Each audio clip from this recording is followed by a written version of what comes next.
Welcome back to Cruising America, everyone.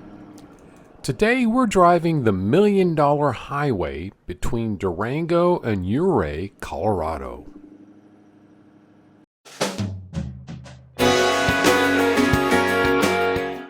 We're Steve and Kathleen. We're cruising America in our 35-foot fifth-wheel RV, chasing 70-degree weather year-round.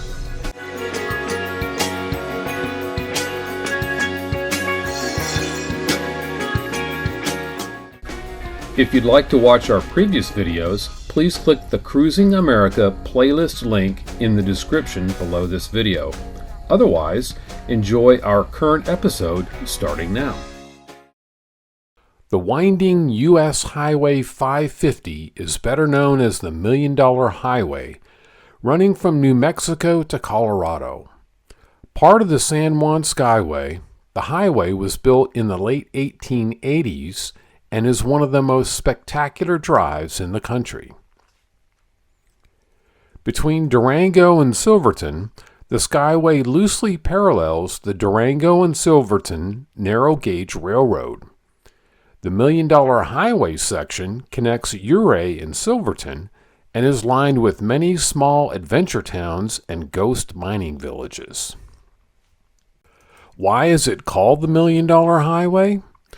The road was originally created by Otto Mears as a tollway in 1883 and operated until the 1920s when it was rebuilt. Historians aren't certain of why this highway has its name. One explanation is an early traveler was so overcome by vertigo on the steep and winding stretch of road that he insisted he would never travel it again, even if he was paid $1 million. Another explanation is the construction of the road in the 1930s cost $1 million per mile, or that the land cost a total of $1 million. Also, some people think that the name has to do with the fact that builders used gravel from the nearby silver and gold mines, and that dirt was so rich in ore it was worth $1 million. Though the entire stretch has been called the $1 Million Highway, it's really the 12 miles south of Ouray through the Uncompahgre Gorge to the summit of Red Mountain Pass which earns the highway its reputation. This stretch through the gorge is challenging and potentially hazardous to drive. It is characterized by steep cliffs, narrow lanes, and a lack of guardrails. You are in the outside lane just feet from unprotected cliff sides, with very little margin of error.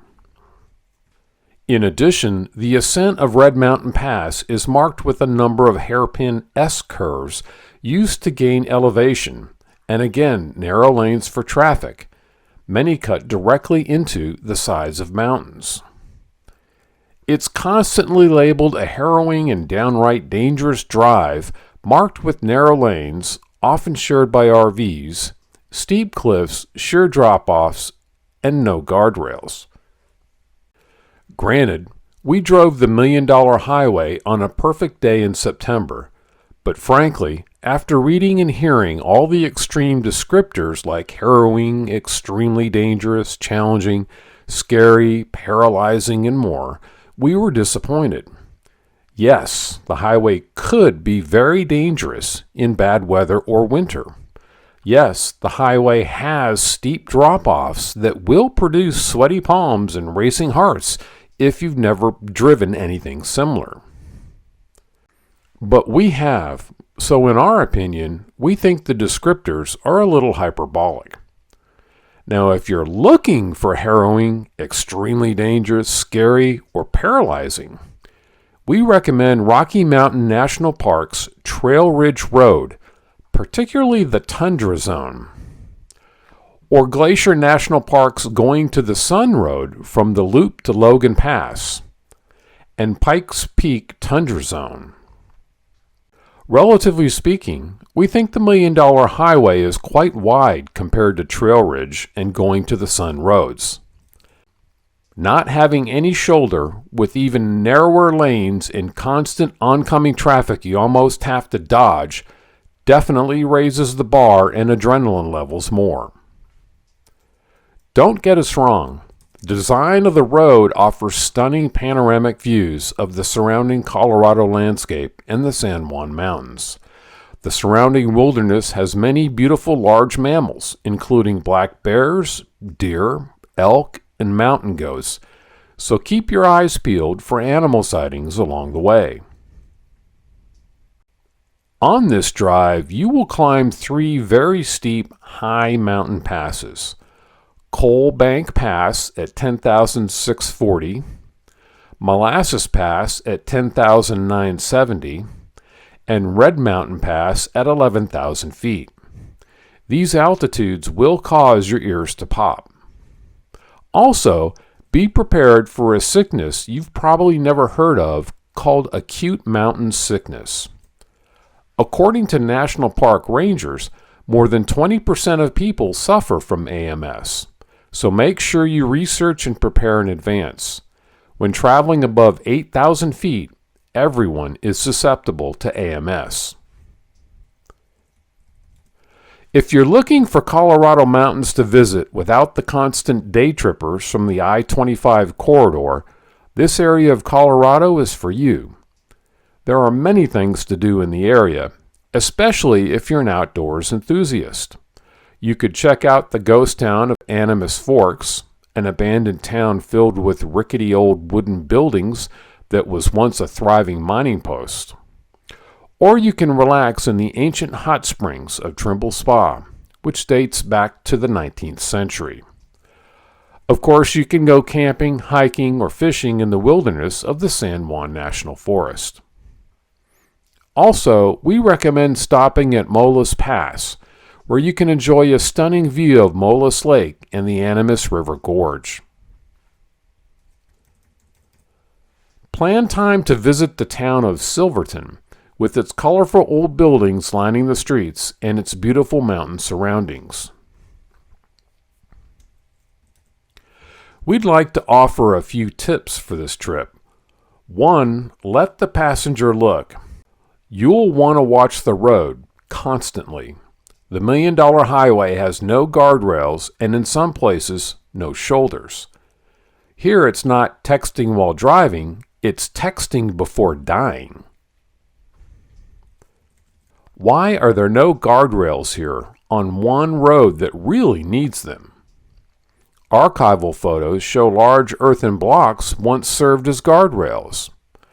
Unfortunately, the blocks left snowplow drivers no place to push the 300 inches of annual snowfall. In other words, it's either snow or cars, but not both. Avalanches, heavy snowfalls, and landslides can occur any time and can sometimes block sections of the road, being extremely dangerous due to frequent patches of ice. Be prepared to stop on short notice during the entire trip. The snow season starts in October, and snow will often close the road in winter. Chains may be required, by law in Colorado, to drive. Reportedly, the drive is very scary on rainy days, and storms cause some unnerving waterfalls along the highway. Normally, the road is fine as long as you don't drive too fast for conditions. But if you do, the consequences are severe. Use your transmission as a brake for steep downhill sections to avoid burning out your brakes. And don't underestimate the hairpin turns.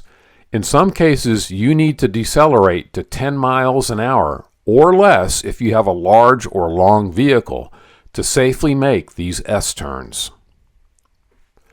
Ouray, a picturesque town known as Little Switzerland of America, provides one main street, no traffic lights, 3 waterfalls, 4 hot springs, and the famous Ouray Ice Park.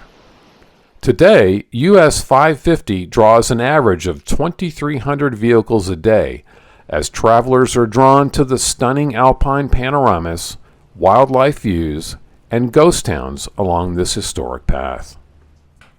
Thanks for watching our latest episode of Cruising America. To see more of our videos, click the link to our channel in the description below. If you like our videos, please click the subscribe button, then click the bell next to it. YouTube will then send you emails telling about our new videos once they're posted.